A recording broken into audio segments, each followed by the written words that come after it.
Hi guys, I'm Christopher and this is basically everything. This video we're continuing on right where we left off from the last video, the basic bread dough. And if you've been following along, then you know that I'm using the same basic bread dough recipe to make all kinds of different bread. And if you're watching this video, it's because you want to learn how to make ciabatta, that crispy on the outside, fluffy on the inside sandwich bread that actually means slipper in Italian. That's not quite what I meant, but good effort anyways. Here, try this. Much better. Yum! Actually invented in Verona back in 1982. Hey, that's younger than I am. Wait a minute. Anyways, it's here in the land of star-crossed lovers, where Romeo once said to Juliet, "Hey Juliet, by like any other name, does ciabatta not smell as sweet?" Anyways, let's talk about all the things we're going to need. You'll need 2 sheet trays, or 1, you'll just have to do 2 rounds of baking, sharp knife or dough cutter, and about 1 cup of flour.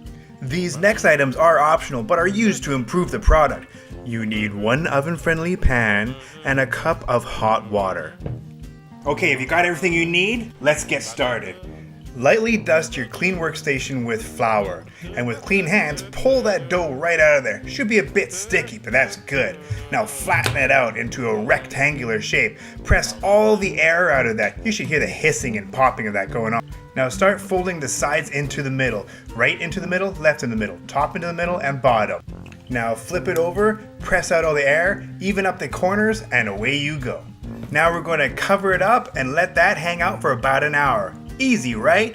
Good, because we got to do it 2 more times, just the way we did it before. Flatten it all out, get all the air out, and then fold in the sides.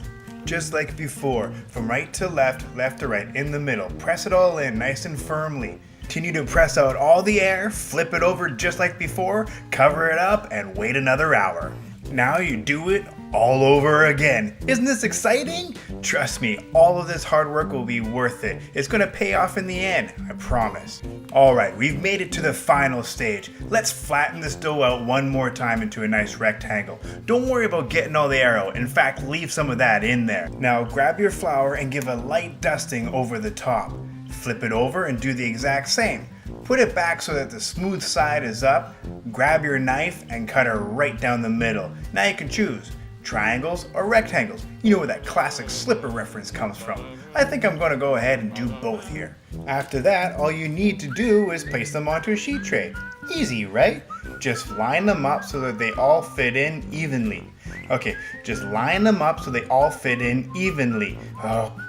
Just line them up so they all fit in evenly. No problem, right?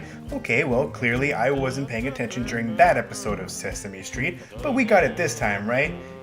Come on, what the heck? Seriously, how did I even get through kindergarten? Alright, we got it this time. Nice and even. Perfect. Next tray. We got this. Alright. Moving on. Move your trays to the oven top and preheat your oven to 450 degrees. Okay, remember that extra pan and that cup of hot water? Put the water into the pan and place the pan on the bottom shelf in the oven. The steam will actually react with the sugars, which will create a super tasty crust. After about 15-20 minutes, your oven should be heated. Be careful opening it though, because that steam from the water is going to be hot. Now throw those little pieces of deliciousness into the oven, set your timer for about 15 minutes, and once that's all said and done, head over to your oven, open it up, and be prepared for your awesomeness. Look at these little pieces of golden delightfulness.